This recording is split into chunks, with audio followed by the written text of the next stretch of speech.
Joe Robine of American Cane Self-Defense for Cane Masters, and today we're looking at Walking Cane Self-Defense 101. Protect yourself anywhere, anytime. What we're looking at today are defenses against strikes or attacks that are not the most common. So we're used to sharing attacks that you see coming, their frontal attack, maybe they're coming from 12 o'clock. But today we'll take a look at three different attacks that are unconventional angles, including one that you don't see coming. Boy, that's the toughest one I would say to deal with. But I want to show you how you train when you do your solo training, that solo training that you do in ACSD. In particular, when you put it all together in what we refer to as flow, has empty hand application. What I'm going to share with you here today are those empty hand applications, and they assume that you are training with the tool.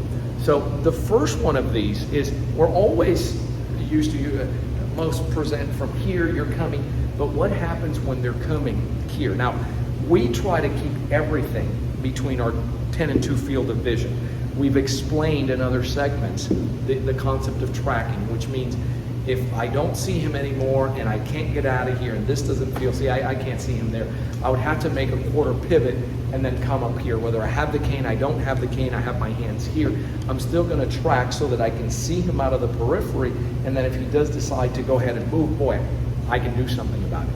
And that's the first one we're going to take a look at. ACSD from day one has always been a cane empty hand system. So I'm going to show you how you can combine those two in application. So here I am, you're 12 o'clock, so he's coming roughly from my 9 o'clock. Now, there's certain things that he will exhibit that can hint that he's going to attack. Those are referred to as pre-attack indicators. And those pre-attack, I see he's got a fist going, that already to me is a strike. But maybe you're here at the counter and you're waiting and it's late night and there's nobody else and it's you guys and there isn't, whoever was in the counter. I'm actually taking that. It's an actual scenario that I've seen play out. They leave and, I'm a elderly individual, and this guy is just, maybe we made eye contact, even smiled, he has a hood on, and all of a sudden he shifts his weight. He doesn't even turn, but he goes from right to his left and then loads up and then comes in and clocks me. And it's kind of that sick game that was going on there, the knockout game. And now it's not just the trauma to my head, but the trauma when I hit the floor. So that kind of thing, that's a pre-attack indicator. I made contact, he's fidgeting, he's moving. If I simply just do this and leave him here, I have a better opportunity.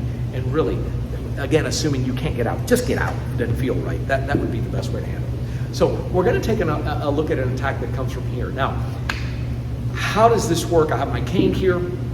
I'm not hanging around with my cane the whole time like this. We don't recommend doing that. But something doesn't feel right, I didn't get an opportunity to pull up my cane, and the next thing I know is here it comes.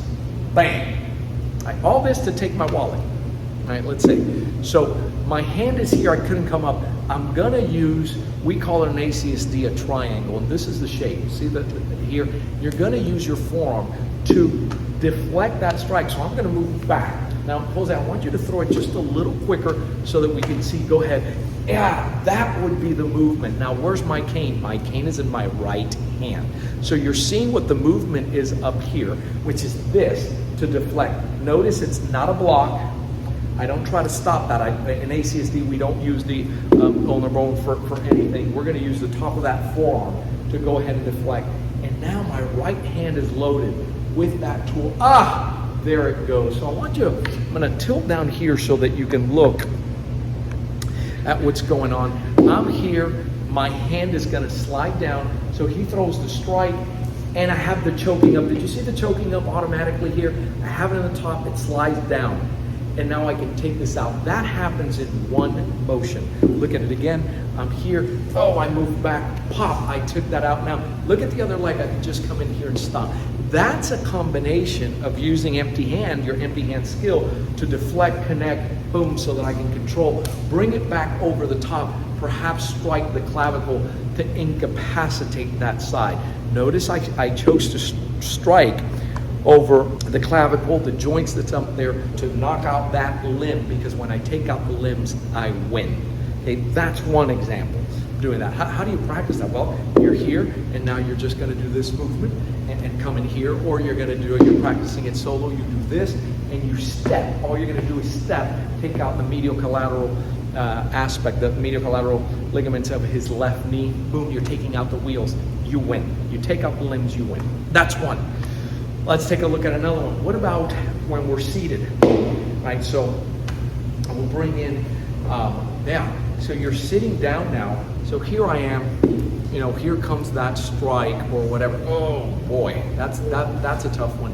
So again, here, I have to use something. This is too close already. I'm gonna ask you just to move here. But here I am, and the next thing you know is this individual's coming, and you may or didn't have a chance to do this, but it's not the end of the world. He goes ahead and moves. Now, I am gonna use, do you see how that, you all right with that? Yeah. Because you wanna train it in such a way that every time you do this, come in, Jose, yeah, I want you just to tilt the camera a little bit. Now, notice that I'm looking at you, but I know exactly, I've done it enough times that, come in again, doesn't matter. When he comes, look at what my cane is gonna do. My cane is gonna move from here to here. This is a constant theme in ACSD. You're gonna move from here to here, and then that's gonna happen. It takes out the knee. Now, if the strike comes, I'm here, and I can go ahead now, strike, and get out of here. Now, please don't miss this. Tilt the camera back up. Every caner should be able to plant that cane as a tripod and practice exploding and getting out. Because if your knees are weak, if there's too much weight for those joints, if you don't practice going up from from repose here, you're relaxed, to move one way, move the other way, push off. If you don't practice that, you need it under duress, it's not going to work for you. The last thing you need is this. You got rid of the assailant, you did this, and you go, and either you trip because you don't practice this, or that joint can't, you don't have the strength to go ahead and do that, and you're slower than you need to be. So, along with the skill set, when he comes in, bang, bang, I need to be able to get out of there. That's a skill set that you need to practice, and it's just as important as anything else. And then the last one we're going to take a look at, because it's the one you don't see coming. Now, listen, people ask me all the time, what happens with attacks from the rear? How do you handle that? And I just tell you straight up, if you don't see it coming, you're going to get hit. If you didn't pick up on the shadow, if you didn't hear, if all your other senses weren't, if it's away from your field of vision, unfortunately, you're going to get whacked. And hopefully not stabbed in a vital area, the kidneys or anything like that. But if you have that, you feel that, look at this, so now he's got a bang. When I feel this, it's just automatic. Whether this is a friend of mine who's surprising me, it could be a family member, whoever it is, my response is always to move away from, and notice that when I move away from, I'm moving slightly off his line of attack. I'm not feeding into it. Because in this case, he would want me to go here, bang! Right? But I don't do that. When I feel that, I tend to move it. Now, look at the position of my cane. It's on a slant, it's covering whatever's on the top and the bottom, because I don't know if it's going to be a shot to the bam to the face. I can catch it here and strike,